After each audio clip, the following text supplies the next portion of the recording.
remember when Justin Trudeau said he admired China's basic dictatorship?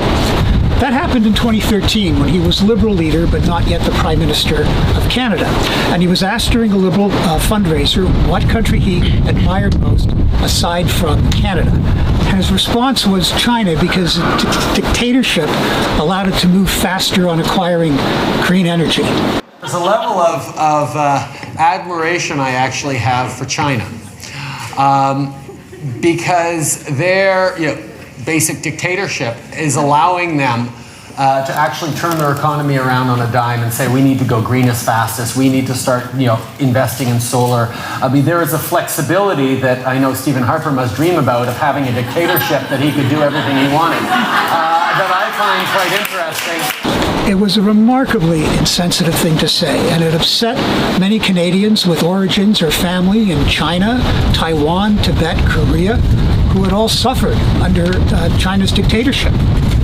But the bigger concern came after 2015, when Justin Trudeau became the Prime Minister, because then we started seeing that admiration for China in an increasing number of government announcements by cabinet ministers.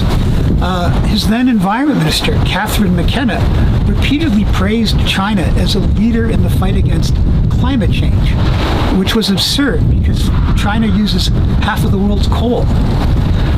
Even after China basically kidnapped two innocent Canadians, our two Michaels, in retaliation during the Meng Wanzhou affair, and accused us of white supremacy for trying to get them back, this praise for China continued.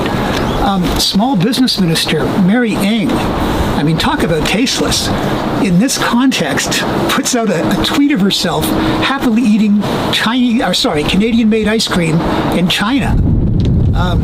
His then Defense Minister, Harjit Sajjan, shocks a security conference when he says China is not Canada's adversary. Trudeau's then Health Minister, Patty Hydo, was praised by China when Canada didn't follow the lead of other countries in banning flights coming in from China at the start of the pandemic. And then shortly after, she accused a CTV television producer of contributing to internet conspiracies by asking whether World Health Organization data on the pandemic could be accurate when there was concerns about the accuracy of the death and infection rates coming out of China. 2 weeks later, China upped the death count in Wuhan by 50%, which was the epicenter of the pandemic. Then the Trudeau government boasted about sending 16,000 tons of scarce pandemic personal protection equipment to China. And we now know that while that was happening, China was surreptitiously gathering our scarce supplies and sending them to China.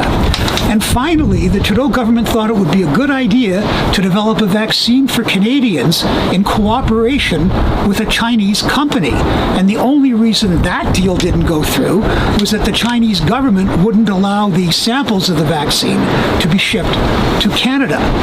And so in today's context, if you're wondering about, why didn't the government react more quickly to these warnings from the Canadian Security Intelligence Service that China was interfering more and more in our elections in 2019 and 2021? Well, could it perhaps be because given their attitudes to China, they either didn't believe it or didn't want to believe it? And if either of those things are true, then they weren't serving the interest of Canadians, which is their job. I'm Lorrie Goldstein of Sun Media. We're always interested in hearing your views, and please follow us on Twitter, Facebook, and our YouTube channel.